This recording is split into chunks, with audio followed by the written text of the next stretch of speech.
you have updates on Bassie and Glasgow from last night? Yeah, Bassie will miss the rest of the season.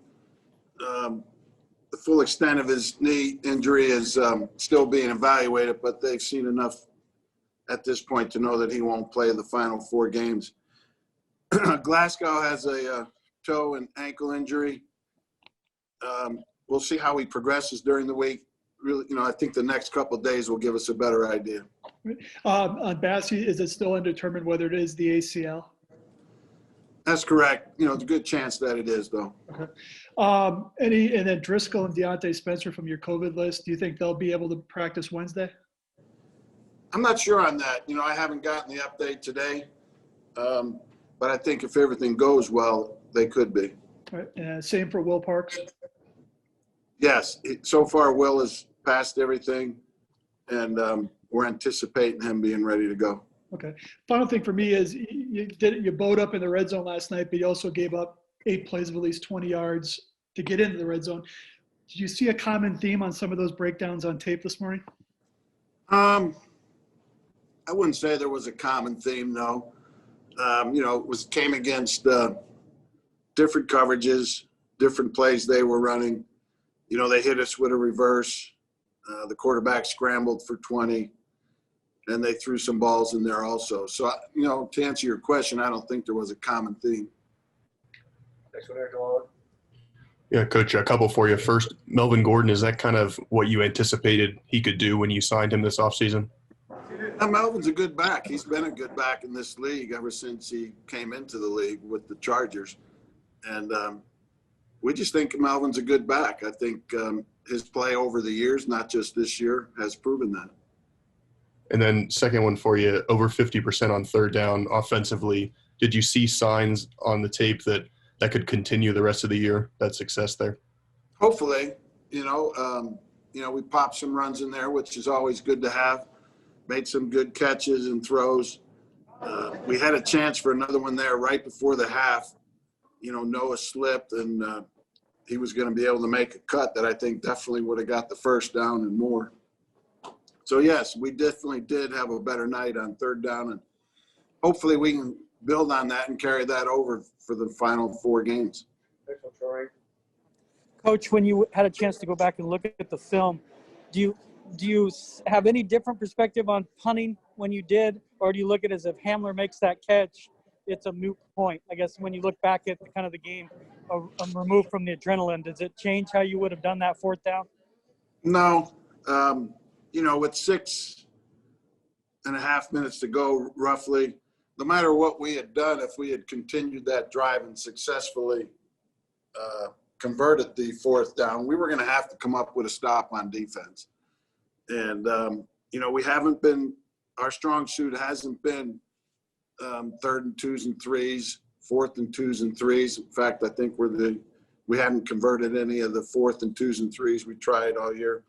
So, combining that fact with the fact that we're going to have to get a stop no matter what happened, I chose that for that to be the time for us to get a stop.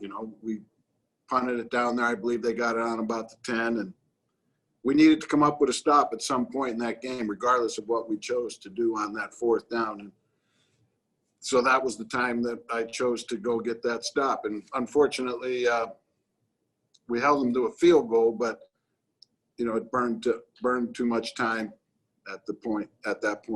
Next one, Jeff. Vic, I have 2. The first being, in this season, do you even look at how other teams are faring in terms of COVID, given the Panthers moved a lot of guys to the list today, or do you just sort of proceed and wait for that information later in the week? Well, no, I'm mainly concerned with how it relates to our team, and then obviously the team we're playing that week. So, I'll get that information here at some point soon, how it relates to the Panthers and who it could affect on their team. But as the league as a whole, other than, hearing and about what's happening, obviously everybody was aware of the Baltimore happenings and all that. So mainly my focus is how it relates to us and the team we're playing. And the second thing was just in general on Drew Lock. is he still, sort of technically in an audition for all this? I mean, what do you want to see from him over the last 4 games, especially in terms of turnovers? Yeah, we got to cut down interceptions, obviously. We just need to see the continued improved play. I think converting the third downs last night showed that a little bit. We had a good day in the red zone. That shows development in a quarterback. Just need to make good throws, good plays, good reads, run the offense from the start of the huddle to the line of scrimmage. We're not always spot on right there, and we need to be. But I think Drew's got it in him, and we're going to keep working with him on that. Along those lines, Coach, any discussion about, your other young quarterback, Brett Rippon, getting a look at him a little more in the final 4 games before you go to the offseason? No, we haven't discussed that. Next one, Brady. Coach, you talked about Drew's turnovers. In general, I think you guys might be last in the league in terms of turnovers, and your takeaways aren't anywhere where you'd like them to be, especially as a defensive coach. How tough is that, other than that Jets game, right, to win games? How do you get it corrected? I know it's an easy question with a hard answer. Yeah, we got to get it corrected. I think we lead the league in interceptions thrown. Obviously, that's where we got to start. We haven't gotten enough takeaways on defense. That's where we got to start.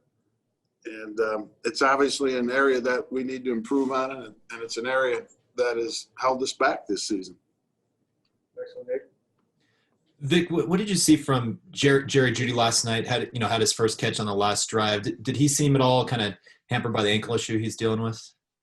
No, he's nicked a little bit. He's not 100%. But, just the way the game went, I think we only completed 14 balls. I think we threw it, in the low 20s some. We had a good amount of runs there, and the ball just didn't seem to go his way.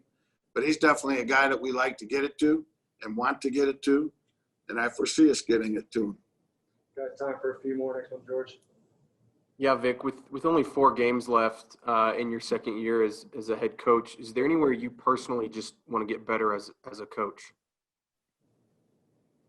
Yeah, I want to get us better in the takeaway turnover margin. We've got to get that improved. And if we can get that improved, we'll all improve as coaches. Next one, Zach Stevens. Hey, Coach, what was the biggest reason for the offense only being able to put up 16 points last night when you take a look back at the game? Well, we had a chance for points on our first drive there after the big throw and catch to Noah, and we turned it over. So we forfeited, at least 3 there and a chance for 7. We had a couple drives that we came up empty with. And, obviously they were moving it on us. We were moving it on them. The drives were down to a minimum, 9 or 10 apiece. And, that will make it a little bit of a low-scoring game relative to how it usually is versus the Chiefs. Final 2, Michael Spencer, then Arnie. Vic, this is kind of a weird one, but you mentioned Melvin slipping. It looked like there were a couple other guys who had some traction issues last night. Was that a equipment thing, a field thing? Did you look into that? Yeah, as soon as we got to the stadium, it was very obvious the field was slick. We made it a major point of emphasis. I personally went around to all the position groups, mainly the DBs, linebackers, wide receivers, running backs, tight ends, to make sure that they get the right cleats in there and to really test it out good and hard in pregame. So it was something we were on, but the grass was a little slick. And you saw us slip a few times there, sometimes in critical situations. Final one, Arnie Stevenson. Hey, Vic, I got a couple for you. First, do you anticipate Shelby getting, a significant uptick in the number of snaps he'll be able to go this weekend? And then secondly, Melvin Gordon still has this court case hanging over him. Would you prefer that he serve any suspension this year and not carry it over into next year if that is what the NFL comes down with? As far as Shelby goes, definitely we'd like to build his snap count up as we go through these next 4 weeks. I thought he played well last night. Thought we managed his reps just about right, and hopefully we'll be able to get him more because he's definitely a guy we like to have in there. I'm not sure on the status of Melvin's court case and where it stands with the league. Once we get more clarity on that, we'll see how it goes with the league. Okay, Coach, thanks for taking. All right, thank you.